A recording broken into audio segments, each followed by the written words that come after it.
Nah, sekarang kita akan membahas kinematika gerak soal AKM. Jika pengendara mobil X melaju dengan kecepatan hingga batas kecepatan yang telah ditentukan, berdasarkan stimulus 1, tentukan besar percepatan mobil X agar tidak ditilang oleh polisi. Nah, berarti di sini kalau misalnya kita cari, ini kan tol dalam kota, tol luar kota, ini maksimum, ini maksimum. Nah, berarti dia yang ditanya itu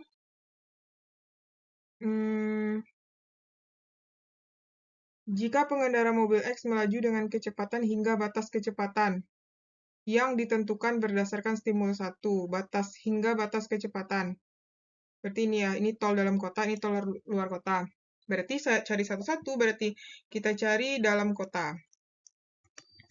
Nah, di sini kan tidak diketahui nih berapa nilai dari, anggap aja itu dalam waktu T-nya itu 1 jam ya. Anggap aja T-nya 1 jam. Oke.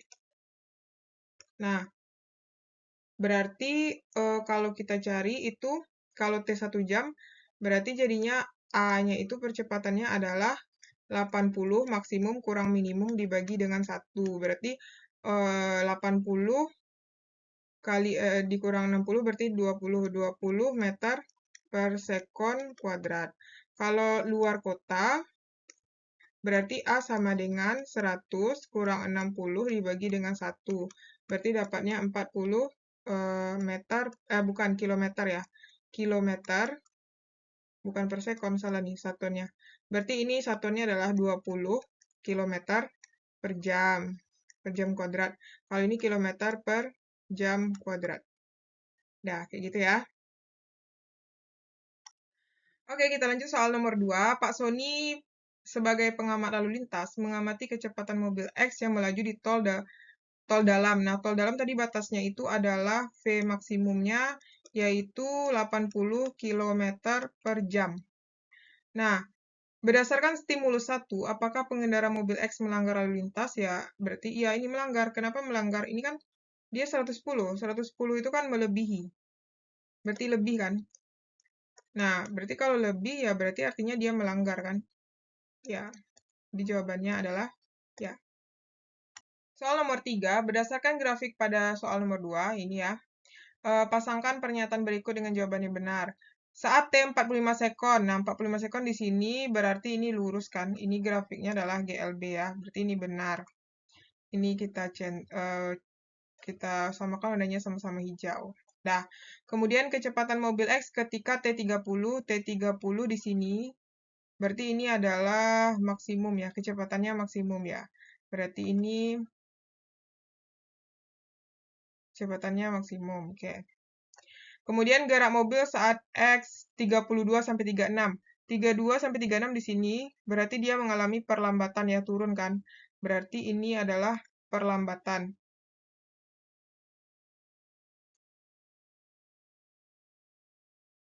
GLBB diperlambat ya. Nah, kecepatan mobil saat T10. T10 berarti ini adalah ini minimum ya, kecepatannya adalah minimum. Kalau yang ini ketika 10 berarti dia minimum. Karena paling kecil kan, paling di bawah nih. Nah, gerak mobil ketika 26 sampai 27 berarti di sini itu adalah GLBB dipercepat. Nah, dia naik. Oke. GLBB dipercepat. Nah. Soal nomor 4, berdasarkan grafik pada soal 2 dan stimulus 1, apakah pernyataan-pernyataan berikut benar atau salah, beri tanda centang. Untuk benar atau salah untuk setiap pernyataan.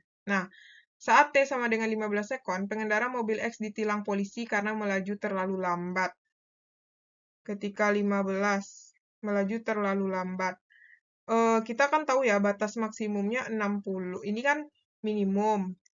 Maksimumnya adalah 80. Berarti salah. Kan soalnya dia kecepatannya tuh ini kan masih 60. Berarti ini salah nih ya. Nah, belum kena tilang karena kan masih 60, pas di 60. Mobil X nomor 2, mobil X melakukan perlambatan dari T30 sampai 40. 30 ya, ini benar ya, perlambatan. Oke, karena grafiknya turun. Saat T30 sekon, T30 berarti di sini, pengendara mobil X ditilang polisi karena melewati. Ya, benar, karena puncaknya di 110, karena dia kan, dia ini, apa namanya, dia maksimumnya 80 kan? Ya, berarti benar. Terus, mobil X bergerak pada batas aman T sama dengan 20. Ketika T20, ini 8 berapa? Ini 60 ya. Kalau 60 itu kan minimum. Nah, jadi pas di 20 di mana ya? Tunggu, nomor berapa kita lagi? Nomor 4 ya. Nah, jadi nomor 4 ini mobil X bergerak pada batas aman T ketika 20. T ketika 20. Ya, benar ya. Benar lagi. Oke, karena kan batas amannya 60, dia pas di 60. Nomor 5, perlambatan dilakukan saat mobil X melewati batas kecepatan yang diperbolehkan. Nomor 5. Di perlambatan tuh kan yang bagian ini, grafik ini.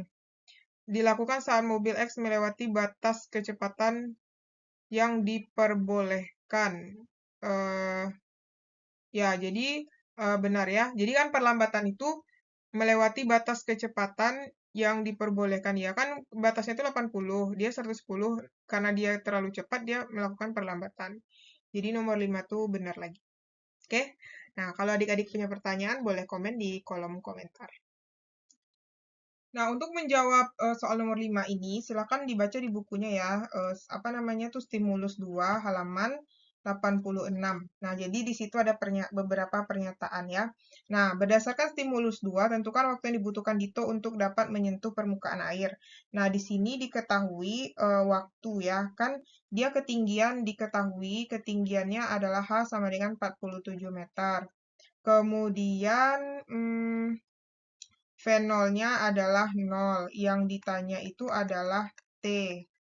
Nah, berarti kita gunakan rumus H sama dengan, ya, H sama dengan V0 kali T, karena dia jatuh ya, ditambah setengah GT kuadrat.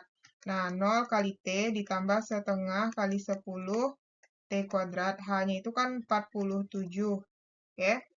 Nah, berarti jadinya di sini ini 5, berarti 47 sama dengan 5T kuadrat.